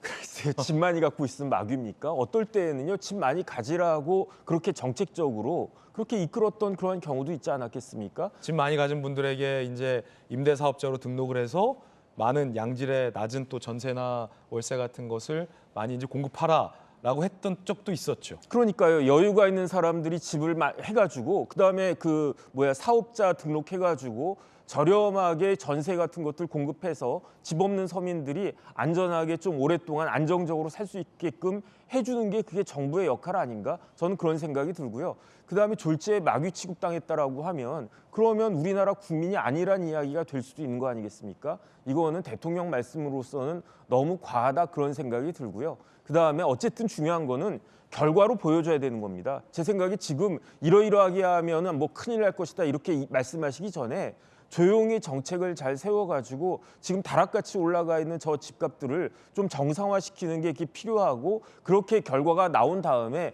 내가 잘했지 이런 식으로 말씀을 하셔야지, 지금부터 만약에 이걸 따르지 않으면 아주 큰일 나는 것처럼 그렇게 이야기하는 것은 적절하지 않다 그런 생각 듭니다. 물론 이제 대통령께서 언급하신 건 이제 투기 세력을 옹호하는 일부 투기 세력 옹호론자들을 향해 일컬은 표현이다라고 해석됩니다. 대통령께서 이런 이야기를 한 적이 있죠. 정부 이기는 시장 없다. 그런데 시장 이기는 정부가 없다가 정답입니다. 시장을 이길 수는 없어요. 정부가 시장을 이기려고 하면은 시장이 왜곡이 됩니다. 시장이 왜곡이 되는 순간 약자들이 피해를 보게 되는 겁니다. 지금 저렇게 다주택자를 잡을 때 가장 이제 세입자들이 걱정이 전 됩니다. 그다음에 다주택자들이 집을 팔 수 있는, 특히 서울 같은 데 팔 수 있는 판로가 없어요. 지금 규제가 때문에. 그런 상황 속에서 시장이 왜곡되면 가장 서민들, 월세 사는 사람들, 전세 사는 사람들이 피해를 보게 되는데, 정부가 시장과의 균형을 맞추면서 타협을 해 갈 수밖에 없습니다. 정책을 잡으려면요. 그런데 지금 정부 이기는 시장 없다. 이건 사실 과도한 오만입니다. 안영환 의원님의 개인적인 견해 전해드렸습니다. 하피플 함께하고 있습니다. 세 번째 주인공 만나보시죠. 차은우 씨와 같은 소속사에 있는 배우 김선호가 탈세 의혹이 제기되고 있습니다. 차은우와 마찬가지로 이른바 페이퍼 컴퍼니를 통해서 세금을 고의로 낮추려 했던 것 아니냐라는 의혹인데요. 그간 김선호 씨의 소속사는 김선호 씨가 세운 이 1인 법인, 가족 법인은 별다른 활동을 없어서 폐업 준비 중이었다. 그리고 정상적으로 아티스트, 배우에게 우리는 이 활동 내역을 정산해 왔다라고 주장했습니다. 그런데 그 법인을 통해서 과거 연예 활동에 대한 정산을 받았다라는 사실이 드러나며 논란이 일고 있습니다. 가족법인 통해 정산 받았다는 겁니다. 2024년 1월에 설립했고 1인 법인이고 지난해 차은우 씨와 같은 현 소속사로 이전을 했고 전 소속사에 있을 때 저 법인으로 정산금 받았다는 겁니다. 그런데 전 소속사는 배우가 요청해서 우린 입금해줬다라고 김선호의 요청이다라고 책임 소재를 명확히 한 상황이고요. 현 소속사의 해명과 상충됩니다. 현 소속사에서 뭐라고 했습니까? 저 법인은 정산받는 법인도 아니고 별다른 활동이 없어서 폐업 준비 중이다. 뭐 이렇게 해명하지 않았습니까? 그런데 법인을 통해서 정산을 받았다는 거예요. 그러니까 현 소속사의 해명과도 배치된다는 지적이 나와요. 왜냐하면 법인 통해 받으면 세금이 확 떨어지거든요. 과거 연극 관련 활동에 설립해놓은 법인이다. 절대 고의적인 절세 탈세 아니다. 활동이 없어서 폐업 진행 중이다. 자, 그런데 정산 받았다라는 사실이 드러나자 그건 법인 설립 이후 일시적으로 전 소속사로부터 정산받은 거다. 우리랑 계약하고 나서는 우리가 법인에 입금한 건 없다. 양 변호사님. 자, 그럼 이렇게 돼요? 해명이 뭐 배치되고 상충되는 건 좀 차치하고 전 소속사랑 현 소속사 입장을 종합해 보면 전 소속사는 1인 법인에 우리가 입금해 주긴 했는데 그 김선호가 요청해서 우리 입금 준 거다. 김선호 책임이다라고 하고 있고 현 소속사도 그건 전 소속사가 그렇게 입금해 준 거지 우리는 저 가족법인 1인 법인을 입금해 준 적 없다. 그럼 남는 건 김선호 씨 책임만 남는 거예요. 결과적으로 전 소속사로부터 현 소속사 해명대로라면 별 활동도 없는 1인 법인을 통해서 정산을 받고 그만큼 법인세로 세금을 낮췄다. 이 얘기가 되는 건 아닙니까? 사실 뭐 계속 나오는 것처럼 굉장히 전형적인 탈세 방법 중에 하나입니다. 그러니까 실제로 뭐 김선호 씨가 탈세를 했는지 안 했는지는 조사를 해봐야겠지만 사실 1인 소속사를 둘 필요가 없죠. 왜냐하면 전 소속사도 있고 전 소속사도 있고 거긴 정상적인 이제 대중문화예술기획업 등록이 된 활동 법인인데 도대체 그 활동 법인에서 왜 또 다른 회사를 통해서 또 김선호 씨한테 정산을 했겠습니까?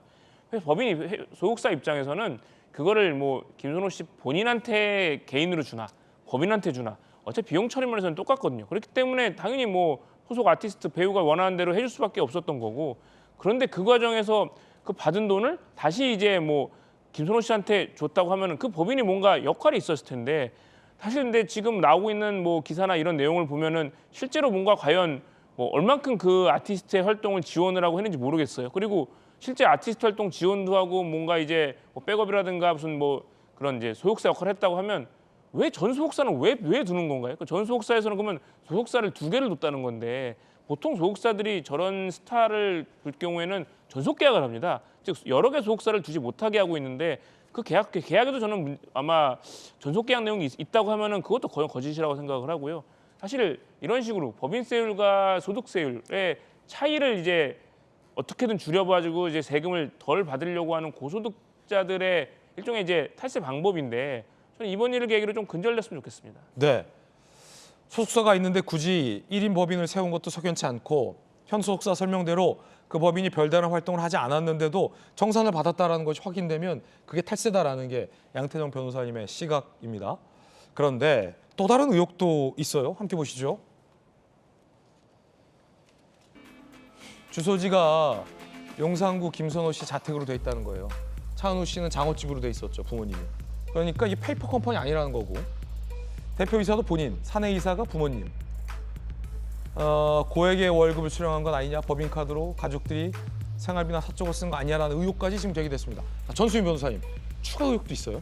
그러니까 결국에 법인세법이 이제 업무 무관 비용까지 사용이 됐냐, 그 금액이 클 경우에 특정 경제 가중 처벌법까지 이제 논의가 될 텐데, 결국에는 아시지만 법인카드는 업무용으로 한정이 되어 있는 거거든요. 예. 근데 이거를 업무와 무관한 이제 가족들이 이걸 썼다. 이거 자체가 굉장히 전형적인 합법과 불법의 이제 탈세의 방법으로 쓰여졌던 방법이잖아요. 그렇기 때문에 이런 것들이, 그리고 이 법인 자체도 과연 이제 껍데기냐, 진짜 법인 자체가 실제적으로 조직이 있었고 구성이 있었고 그것이 그 법인 자체로 기능을 했느냐, 여러 가지 측면에서 봤을 때 김선호 씨가 연예계에서나 여러 가지 그 필드에서 작용하는 합법과 탈세 경계에서의 그런 줄을 타고서 이러한 행위를 했다. 그러니까 저는 이거가 문제 있다라고만 끝나는 게 아니라 김선호 씨라든가 뭐 차은우 씨나 여러 가지 탈세 관련 문제가 있다면 샘플로 해서 다시는 이런 일이 발생하지 않도록 법을 재정비하고 이제 제도적으로, 그리고 사회적 인식 개선이 분명히 순차적으로 필요할 것으로 보입니다.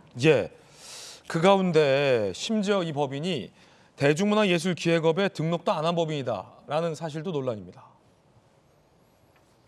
대중문화예술기획업이 등록도 안 돼 있다라는 겁니다.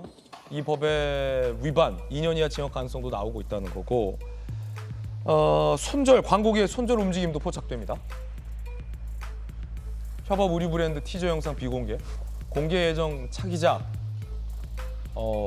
구체적 공개 일정 미정이다. 확정된 바 없다라고 얘기하고 있습니다. 정혁진 변호사님 어떻게 보십니까? 글쎄요, 저런 거야말로 전형적인 소탐대실 아닌가, 저는 그런 생각 들고요. 네. 상법상 1인 법인은 충분히 가능합니다. 뭐 네. 1인 법인이 대단한 거겠습니까? 그 회사의 주식이나 지분을 한 사람이 다 갖고 있으면, 몽땅 갖고 있으면 그게 1인 법인이죠. 그렇죠. 제 생각에 우리나라에 제일 많은 법인이 1인 법인일 거라고 생각을 하고요. 그다음에 절세한 게 뭐 잘못된 겁니까? 절세는 세금 많이 내고 싶어 하는 사람 누가 있겠습니까? 절세는 합법적인 거고 거기서 선을 넘으면 탈세가 되고 불법적인 건데. 그렇죠. 그런데 차은우 씨도 그렇고 김선호 씨도 그렇고 이상하다고 생각하는 거는 저 판타지오라고 하는 그 기획사가 좀 이상한 회사인 것 같기는 해요. 그러니까 저 회사가 있음에도 불구하고 1인 기획사 만들어가지고 저렇게 하는 건데, 저런 걸로 인해 가지고 탈세 의혹을 받게 되고, 그렇게 되면 그 연예인들이 가장 큰 소득을 얻는 중요한 방편 중에 하나가 저 광고인데, 광고 관련해 가지고 위약금 물면요, 돈을 버는 것 이상의 훨씬 더 많은 위약금까지 물게 생겼으니까 차라리 그냥 정당하게 세금 내는 게 낫지, 왜 저런 그 편법을 써가지고 저렇게 망신당하고 그다음 큰 손해까지 볼 위기에 처해졌는가, 이런 부분들 좀 제대로 생각해야 되는 것이 아닌가 싶습니다. 네, 아직은 뭐 확정적인 세무당국의 어떤 결론이나 입장이 나오지 않았으니까 그 부분도 좀 지켜봐야 될 것 같습니다. 자, 이번엔 저희가 준비한 다음 순서입니다. 국제 소식도 짚어보겠습니다. 앉아서 세계 속으로 시작합니다. 자, 미국 상황부터 함께 보시죠. 트럼프 대통령이 인도에 부과한 관세를 대폭 인하했습니다. 50%에서 18%로 낮춰준 거예요. 롤러코스터처럼 가파른 수직 인하입니다. 동맹국인 우리에겐 다시 올리겠다라고 기습 인상을 통보한 것과 대조적이죠. 심지어 인도는 한국이나 일본처럼 거액의 대미 직접 투자 조건도 없었습니다. 우리한테만 왜 그런 거예요 도대체? 러시아와의 석유 거래를 중단하고 미국산 석유와 가스를 구매하는 것이 조건이었다고 해요. 그동안 미국은 인도의 러시아 원유 수입을 문제 삼으며 징벌적 관세를 부과했는데, 인도가 7년 만에 중국을 찾아가 정상회담을 하는 등 중국과 러시아의 다가감을 미국을 자극했습니다. 이번 협상은 중국 견제의 핵심 파트너 인도의 이탈 조짐에 미국이 부담을 느꼈다는 분석도 나오고 있습니다. 일거에 관세율을 무려 32%나 떨어뜨리는 쾌거를 이룬 모디 인도 총리는 SNS에 기쁘고 감사하다고 썼습니다. 하지만 러시아산 원유 중단 합의 내용에 대한 언급은 없었다고 합니다. 우리는 지금 김정관 산업통상부 장관이 날아갔지만 성과가 없었어요. 네. 안영환 의원님.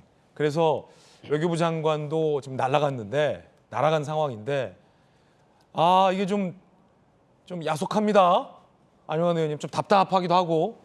아마 우리는 결국 15%로 고정이 될 겁니다. 네. 트럼프의 전형적인 전술이거든요. 압박 전술, 그래서 양보를 받아내는. 뭔가를 좀 얻어내려고 이러는 거겠죠. 네, 그렇죠. 그래서 우리 정부 아마 국회에서 빨리 통과를 시키면은 저는 뭐 큰 문제는 없다고 봐요. 우리가 지금 화들짝 놀란 건 맞습니다만은 인도에 대해서도 처음에 저는 50%의 관세를 트럼프가 때릴 때 이거 전술이구나, 전략이구나. 사실 인도라는 나라가 굉장히 독특한 나라입니다. 중국을 견제하기 위해서는 미국은 인도가 반드시 필요합니다. 그래서 인도 태평양 전략을 쓰면서 일본, 호주, 인도를 중요한 대중국 견제 하나의 국가로 삼고 있거든요. 그런데 이제 인도가 만만히 끌려오지 않아요. 러시아와의 관계 때문입니다. 인도의 무기 체계는 기본적으로 러시아 무기 체계를 따르고 있습니다. 그리고 러시아산 석유를 대거 수입을 하고 있어요. 그렇기 때문에 러시아가 현재 우크라이나 전쟁에서 버틸 수 있는 것, 서방 지역의 제재에도 불구하고 버틸 수 있는 것은 중국과 인도의 원유 수입 때문에 가능한 겁니다. 그런데 이제 그것을 끊고 싶었어요, 트럼프는. 그래서 50%를 때린 다음에 이번에 그 조건으로 러시아산 석유를 구매하지 않은 조건으로 18%를 깎아주거든요.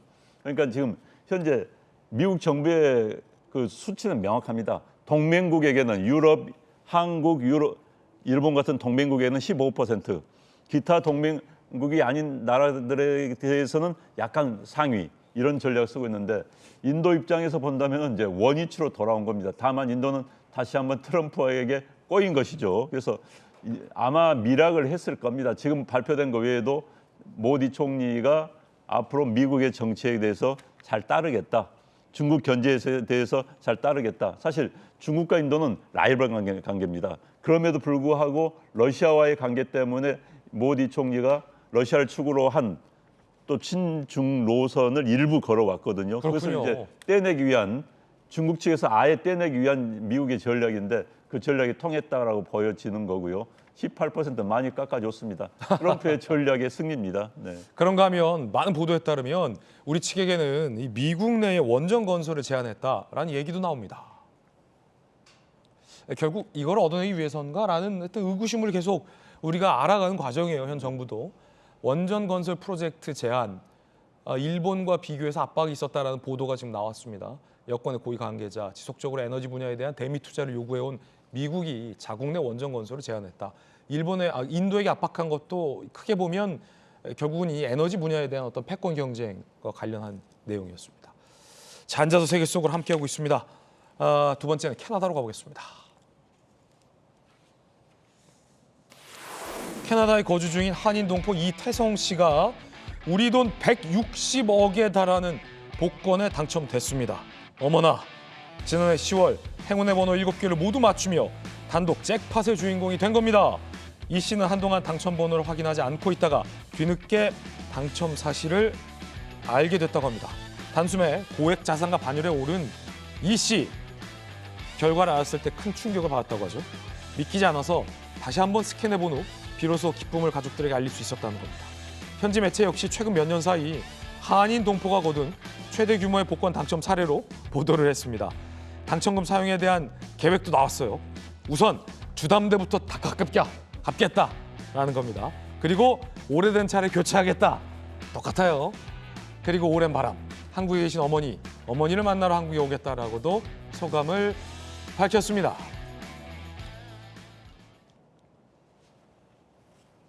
지금까지 앉아서 세계 속으로였습니다. 다음 소식입니다. 큰 사고가 났습니다. 80m 높이의 거대한 풍력 발전기가 종이장처럼 꺾이며 도로를 덮쳤습니다. 이 소식 우리 배우미 기자가 취재했습니다. 높이 솟아있는 풍력 발전기가 휘청입니다. 중간 부분이 90도로 꺾이더니 아래로 고꾸라집니다.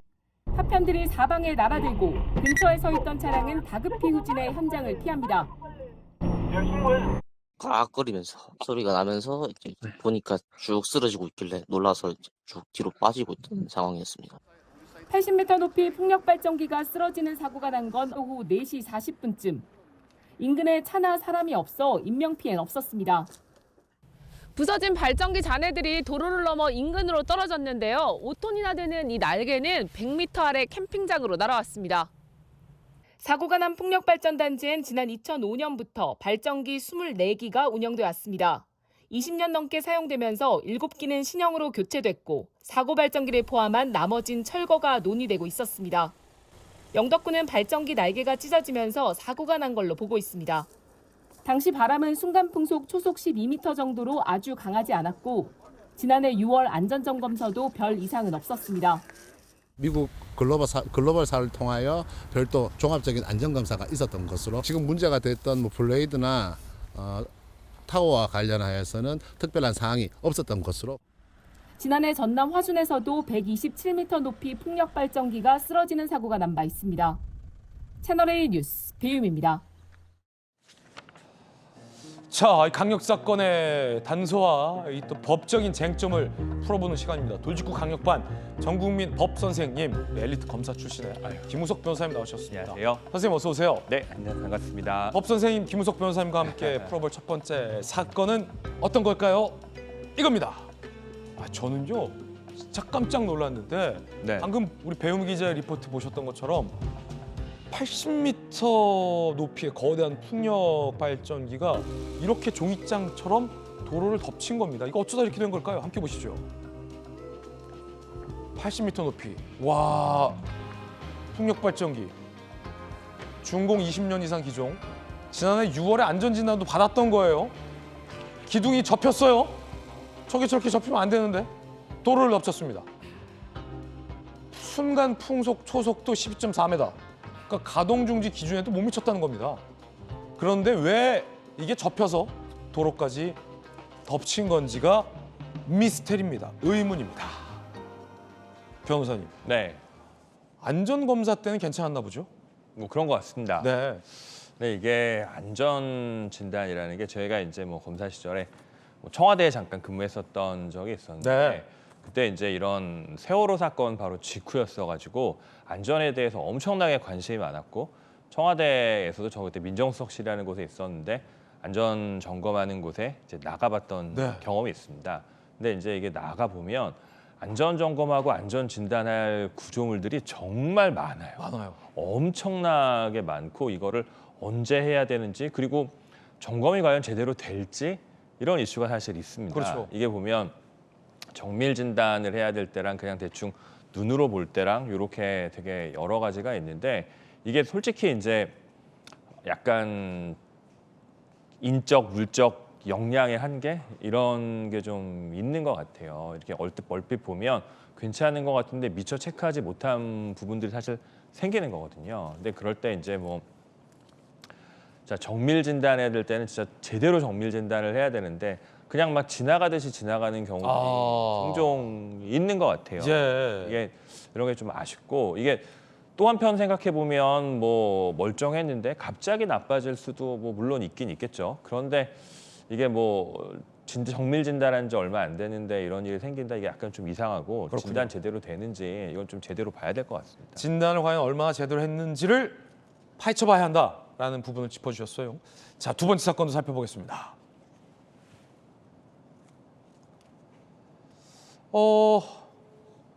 평범한 문자 메시지 같고 어떤 이 나이가 좀 지긋한 연인의 실루엣 같은데 사랑하는 사이, 이거 어떤 사건일까요? 왜 사랑하는 사이를 방해하느냐? 할머니를 겨우 막은 경찰. 어떤 사건일까요? 자, 70대 할머니가 외국인으로 추정되는 인물에게 1,000만 원 송금을 시도했습니다. 경찰관이 할머니 이거 연애를 빙자한 사기 범죄예요. 송금하지 마세요. 설득했습니다. 그러자 아니 왜 사랑하는 사이를 방해하냐. 생활비로 사용을 했다라며 거부를 했었다는 겁니다. 설득 후 겨우 가족에게 인계했다라고 합니다. 할머니의 대화 내용은 어땠을까요? 외국인 추정 가해자가 나에게 50억이 있다. 아무 얘기도 말하지 말라. 내 사랑을 이해하느냐. 결제가 완료되면 금요일까지 금을 배송해 주겠다. 금과 사진을 전송하며 투자를 제안했다고 합니다. 변호사님, 70대 할머니가 정말 사랑에 빠졌던 건가요? 그럼? 그러셨던 것 같아요. 그러니까 이게 이제 이런 로맨스 스캠, 이걸 이제 로맨스 스캠이라고 하는데 야. 로맨스 스캠 당하는 피해자들이 공통점들이 있어요. 일단 되게 외롭고요. 주변하고 좀 단절이 되어 있으시고 그러다 보니까 이제 연락해가지고 따뜻한 말 보내주는 거에 감동하고 거기에 사진 찍고 영상 몇 개 있으면 되게 따뜻하게 생각합니다. 그러다가 이제 내가 이런 좀 어려운 일이 있었는데 요게 해결되고 나면 당신을 만나러 갈 수 있다. 좀 도와달라. 이런 식으로 나오거든요. 그러면 이제 뭐 별 의심 안 하다가 이렇게 로맨스 스캠으로 연락한 기간이 장기가 되면 믿고 돈을 보내는 거죠. 근데 이럴 때 지금 이 사건은 제가 정말 은행 직원, 경찰관님도 훌륭하지만 은행 직원님도 진짜 훌륭하신 것 같아요. 그러네요. 그래서 송금할 때 이상하다고 생각하고 이걸 막아주신 거잖아요. 예. 이분이 정말 저는 대단하다고 생각합니다. 자, 지금 은행 CCTV 화면 나오고 있어요.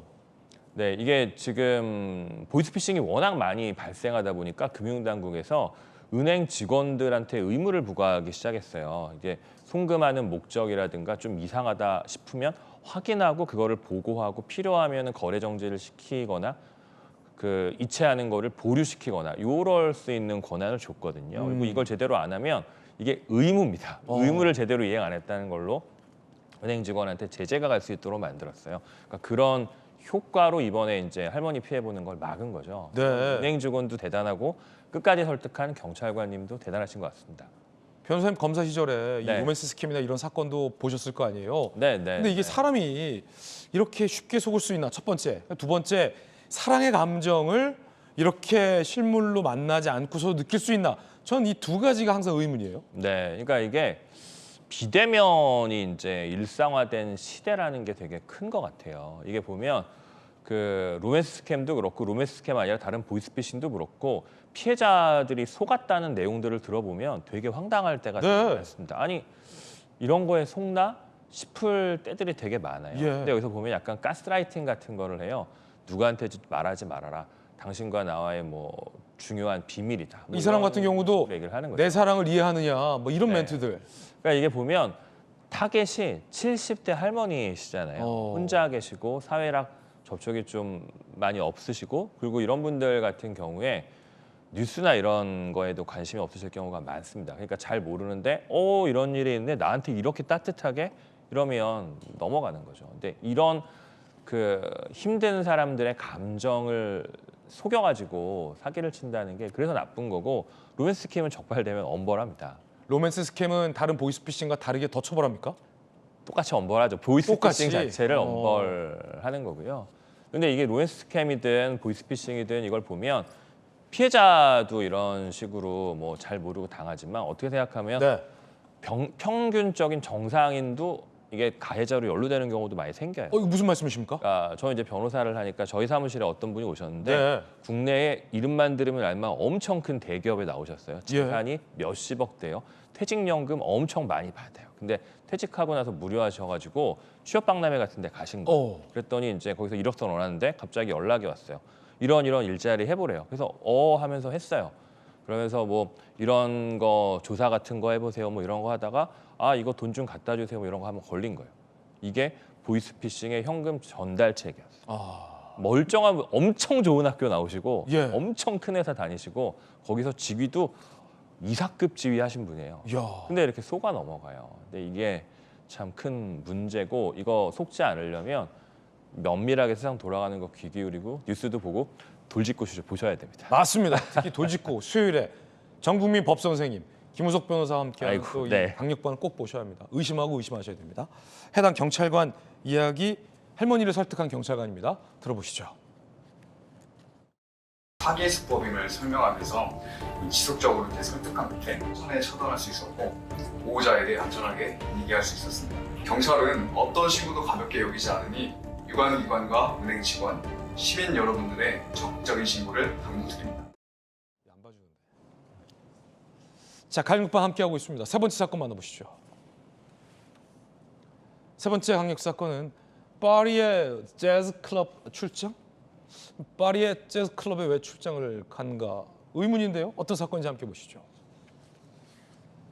출장 간다더니 술집에서 춤추고 관광. KBS 보도에 따르면 밀양시의 공무원 3인방이 각각 민원 건설 주민센터 부서 소속이었어요. 마라톤 대회 활성화 방안 연구 목적으로 아이, 마라톤 대회 활성화 방안 연구하러 파리로 출장을 갔대요, 여러분. 6박 8일 출장을 갔습니다. 마라톤은 이틀 참가했어요. 재즈 클럽에 방문하고 박물관 등 관광지 투어를 했습니다. 밀양시, 밀양에서도 마라톤 열리는 만큼 참가자 동선, 숙박, 관광, 연계 방식, 체험, 분석을 위한 일정이다라고 해명을 하고 있습니다. 그런데 부부 동반 출장도 있었다는 겁니다. 밀양시 공무원 2인 부부가 각각 상하수도 부서 면사무소에 근무하는데 부부가 같이 가면 시너지 효과가 있다. 육아 친화 정책 발굴을 위해 프랑스, 스페인, 포르투갈 8박 10일 총 출장 비용 1,500만 원의 출장을 갔다는 겁니다. 밀양시에선 단순 관광이 아니라 아동의 수용성과 유모차 이동의 편의성을 체감 분석했다. 말들은 다 그럴듯한데 네. 논란이 일고 있는 이유는 뭔가요? 뭐 이런 거를 우리가 이제 외유 출장의 대표 선수라고 하는 거죠. 네. 이게 보면 제일 큰 게 부부 동반으로 가셨다는 거에 이제 문제가 있어요. 부부 동반으로 출장을 간다? 왜요? 황당한 거죠. 근데 이게 좀 약간 현실적이고 냉정하게 바라볼 필요가 있어요. 공무원도 사기 진작이 필요하거든요. 네. 그러면 민간 사기업에서 사기 진작 차원에서 해외여행 부부 동반 보내주기도 하잖아요. 아, 그래요? 그러니까 공무원도 뭐 그럴 수 있다고 생각해요. 그러면 그렇게 보내주는 거는 그 예산 명목으로 편성을 받아가지고 정확하게 통제를 받고 그런 게 과하지 않도록 해서 낭비를 막아야 되겠죠. 그렇죠. 그런데 지금 그 사기 진작 차원에서 정말 오래 근무한 공무원에 대한 포상 차원에서 보내주는 게 아니라 약간 이렇게 출장이라는 이름을 빌어가지고 외유성으로 나가는 거는 이거는 숨어서 가는 거 이런 게 꼼수인 거고 그리고 정말 냉정하게 평가하면 이거는 배임, 사기, 횡령 이런 이슈가 될 수가 있어요, 사실은. 그리고 예산 부적절 사용의 대표적인 이야기인 거고 이런 경우 보면 해외에 출장 가는데 해외에 가야 되는 정말 꼭 가야 된다고 하면 거기는 어떤 기관을 가야 될 거잖아요. 기관을 가야죠. 어떤 기관 가서 방문하는 거 없이 그냥 돌아보고 즐겁게 사진 찍고 이게 업무용 출장이다. 이런 거 좀 부적절한 것 같고 이렇게 해서 보낼 거면 아예 그 명목으로 예산 받고 그거에 대한 통제 받고 그렇게 하는 게 맞지 출장을 빌어서 이렇게 포상을 하는 건 좀 적절하지는 않은 것 같습니다. 상하수도 부서와 면사무소에 근무하는 공무원 부부가 왜 육아 친화 정책 발굴을 위해 유럽 출장을 가는지 이거부터가 좀 이해가 안 됩니다. 김우석 변호사님, 네. 전국민 법 선생님과 함께 오늘도 법 상식에 대해서 공부해봤습니다. 감사합니다. 감사합니다. 저희들은 60초 광고 보고 돌아오겠습니다. 잠시 후에 뵙죠. 오늘 저희가 준비한 소식 모두 다 전해드렸습니다. 잠시 후 아래 주소에서 김진의 더 라방이 시작됩니다. 최고의 전문가들이 여러분을 기다리고 있습니다. 잠시 후 라방에서 뵙겠습니다. 오늘 하루는 분명 어제보다 나을 겁니다. 좋은 하루 되십시오. 고맙습니다.